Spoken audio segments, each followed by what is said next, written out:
स्वराज्य आता कुठे रेंगाळत चालायला लागले होते. तेवढ्यात स्वराज्यावर एक मोठे संकट आले. ते म्हणजे अफजल खान. विजापूरच्या दरबारामध्ये खलबल माजली होती. शूरांच्या वाढत्या हालचाली ऐकून आदिलशाही दरबार काचीत पडला होता. दरबारात धडून चालत सरदार गोळा झाले. एक एक गाजलेले शमशेर बहादर दरबारात हजर होते. आदिलशाही कारभार बघणारी बडी बेगम जातीने दरबारात हजर होती. दरबारापुढे एकच महत्वाचा प्रश्न होता, तो म्हणजे शिवाजीचा बिमोड कसा करायचा. बडी बेगम म्हणजे झाली आदिलशाची आई बर का. बडी बेगमने दरबारात हजर असलेल्या सरदारांना खडा सवाल केला. बोलो बोलो, कौन तैयार है शिवा का बंदोबस्त करने के लिए? कौन लाएगा दक्कन के शिवा को जिंदा या मुर्दा? एवढ्यात अचानक सरदारांमध्ये कुजबूज सुरू झाली. एक सरदार म्हणतोय, अरे मागच्या फेरीला कसा भिसत आहे शिवाजीच्या हातातून दिसून आलं, आता कुठे जाऊ परत तिकडं मारायला? तेवढा दुसरा सरदार म्हणतोय, अरे गेले तेच नाही आले. दरबार शांत झाला होता. जो तो एकमेकांकडे पाहत होता. शिवरायांची मुकाबला करण्याचा धडस कोण दाखवणार? जो तो आपापल्या जागी चुप. अचानक एक ठिप्पाड्याचा सरदार लवत मुजरा करत पुढे आला. त्याचे नाव होते अफजल खान. अफजल खानाने विडा उचलला. विडा उचलताना म्हणतो कसा, कौन शिवाजी, कैसा शिवाजी, मैं उसे जिंदा पकड़ कर लाऊंगा, नहीं तो शिवाजी की लाश लाऊंगा. पुन्हा काय सरदार म्हणाले, मरहबा मरहबा, सुभान अल्लाह, ये काम तो सिर्फ आप ही कर सकते हो. तिला चढून अफजल खानाला आरपाराच्या झाडावर. अफजल खान मोठ्या ऐटीने थाटामाटाने विजापुराच्या बाहेर पडला. अफजल खान म्हणजेच विजापूर दरबारातला भारी सरदार, तुफान ताकदीचा, पादी पारात आणि वाकवणारा, भयापुऱ्या कोणत्याही मार्गाने आपले काम करण्यात त्याची ओळखच आहे. अशा अफजल खानाला शिवरायांना जिवंत पकडून आणण्याचा किंवा मारून आणण्याचा विडा भर दरबारात उचलला. दरबार खुलला. दरबारात हजर असलेल्या प्रत्येकाला वाटले, आता शिवाजी पोचला कसला जिवंत राहतो. तेव्हा त्याच्या सोबत 40,000ची फौज होती. यापूर्वी तो वाईचा सुभेदार होता, म्हणून त्याला त्या मुलखाची चांगलीच माहिती होती. अफजल खान गर्वाने महाराजाची वाट चालू लागला. ही खबर महाराजांपर्यंत पोहोचली. तेव्हा राजे राजगडावर होते आणि अशाच वेळी सईबाई राणीसाहेबांची तब्येत खालावली. 5 सप्टेंबर 1659 रोजी सईबाई राणीसाहेबांचं निधन झालं. तरी राजे शोक करत बसले नाही. राजे डगमगले नाही. स्वराज्यावर आलेले संकट उधळवून लावण्यासाठी राजे तयार झाले. राजांनी विचार केला, खान कपटी आहे, त्याची फौज मोठी, आपले राज्याला आणि आपली सैन्याला उघड्या मैदानावर खानापुढे आपल्याला निभाव लागला. खानाशी युक्तीने सामना करावा लागला.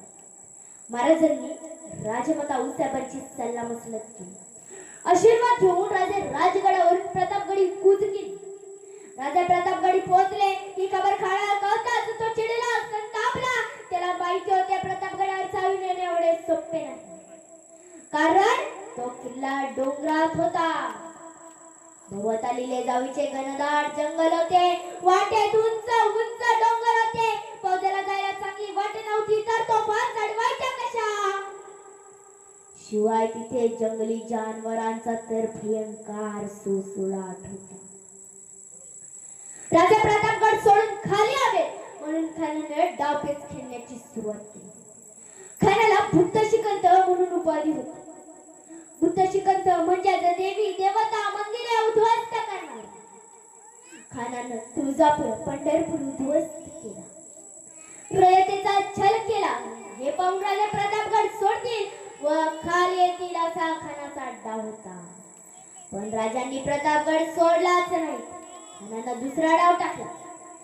प्रेमळपणेचा सोंग घेऊन राजांना निरोप पाठवला. तुम्ही माझ्या मुलासारखे आहात, मला भेटायला या. आमचे किल्ले आम्हाला परत द्या. तुम्हाला आदिलशाही दरबारातून सरदारकी देतो असे आमिष खान दाखवू लागला. खान कपटी आहे, तो डाव खेळतो हे राजांनी एका क्षणात ओळखले.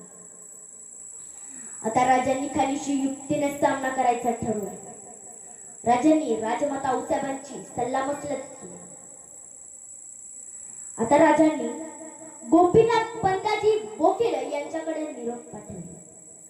खान साहेब, मी तुमचे किल्ले घेतले, मी अपराधी आहे, मला क्षमा करा. आपणच भेटायला प्रतापगड यावे, मला तुमची भीती वाटते. राजांचा निरोप पाहून खान झाला खूप खुश झाला आणि दाढी कुरळीत म्हणाला, या दख्खन का चौथा डर के पहाड़ में छिपा बैठा. आता खानाला खात्री पडली की शिवराय घाबरले. आपणच भेटी जावा आणि भेटी त्याला चिरडून टाकावा. खान शिवरायांना प्रतापगडी खाली भेटायला तयार झाला. भेट ठरली, जागा ठरली. भेटीच्या वेळी आपापल्या बरोबर एक एक सेवक आणावा आणि 10 अंगरक्षक ठरलेल्या ठिकाणी दूर ठेवावे असे ठरले. महाराजांनी खानासाठी वाट तयार केली. सुंदर असा शामियाना उभारला. महाराजांनी खूपच सावधगिरीने आपले पेट टाकले. कोणी कुठे लपून बसायचं, काय करायचं कडे कोड बंदोबस्त केला. खान कपटी आहे, धूर्त आहे असे काही सल्लागिरांनी सांगितले, पण महाराजांनी खानाची भेट पक्की केली.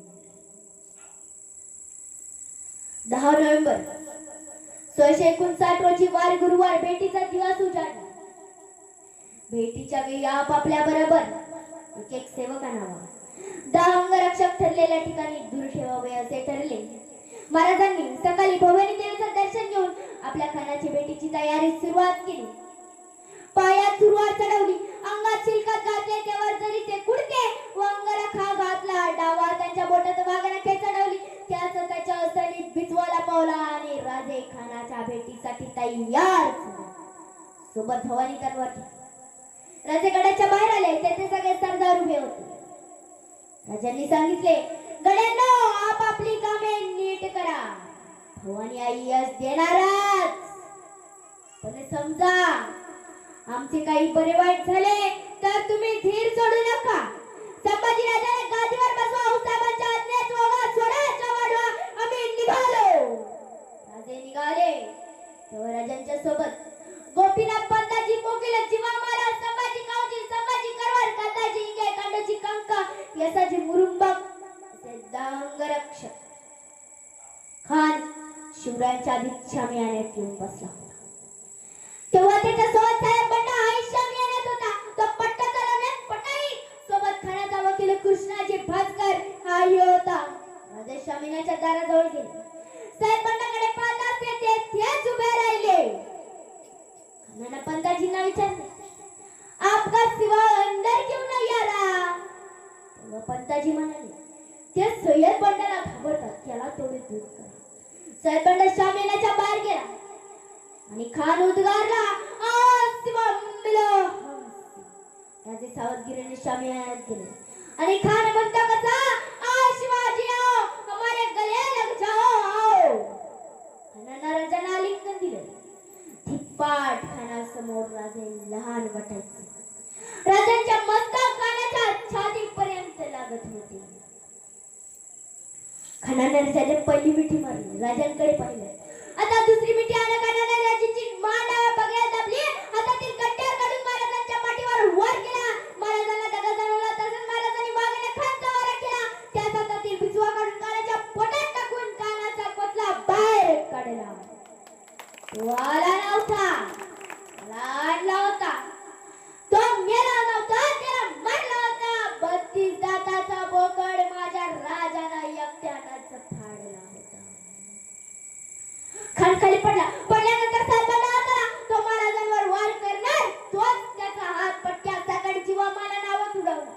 समोरून कानाचा वकील कृष्णाजी भास्कर याने महाराजांवर वार केला, पण महाराजांनी त्याला एका खवात ठार केला. इशाऱ्याची तोप झाली. राजांच्या सैन्य इशाऱ्याचीच वाट पाहत होती. जाळीत लपून बसलेल्या राजांच्या सैन्य खानाच्या फौजावर तुटून पडले. खान पडला. एकानाच्या फौजाला कळताच खानाची फौज उभारली, मिळाली तिकडे पळू लागली. खानाचा मुलगा फादर खान हा कसा बिसाचा विचारानातून निष्ठून विजापुरात परतला. त्यांनी दिलेल्या बातमीवरून विजापुराचा कार उडाला. विजापुराचा सर्वात बलाढ्य सरदार राजांनी हा हा म्हणताच जमवला.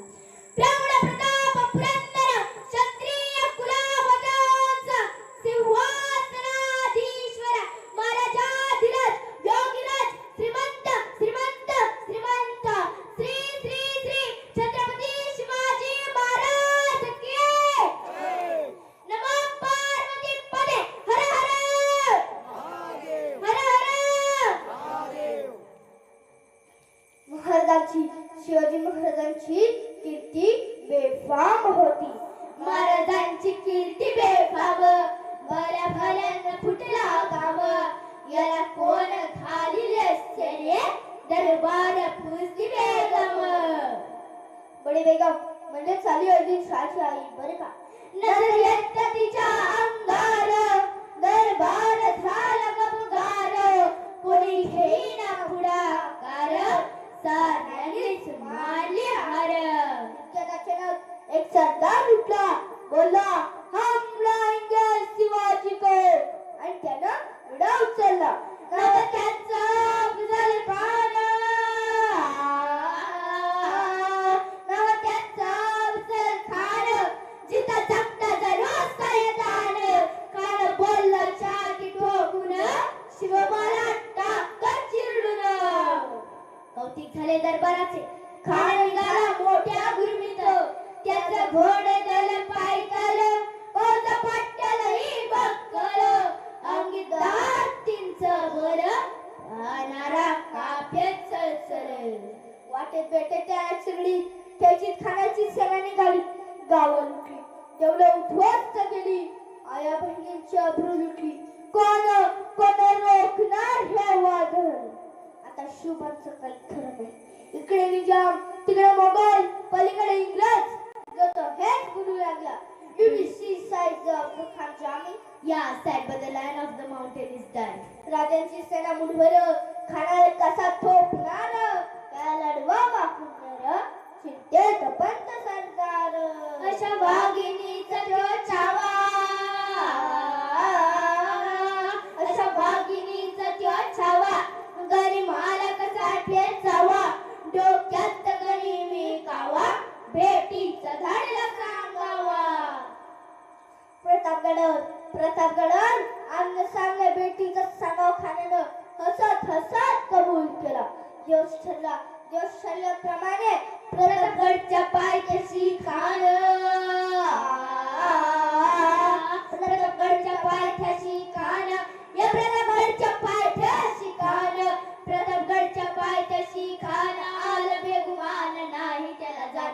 शिवाजी राजांच्या करमतीची शिवाजी राजांच्या करमतीची त्याच नाही जाणीव शक्तीची त्याच नाही जाणीव शक्तीची. करील काही कल्पना युक्तीची हजी जी जी जी जी जी. करील काही कल्पना युक्तीची हजी जी जी जी जी जी. खानाच्या भेटीसाठी महाराजांनी एक शानदार शामियाना उभारला. भेटीसाठी उभारीला नक्षीदार शामियान्याला आणि अशा शामियान्यात खान डौलत डुलत आला. सय्यद बंड त्याच्या संगतीला शोभाच्या संगती माला. राजांना पाहून खान म्हणतो कसा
प्रकारे 10 नोव्हेंबर 1659 रोजी महाराजांनी खानाचा वध केला. छत्रपती शिवाजी महाराज की जय.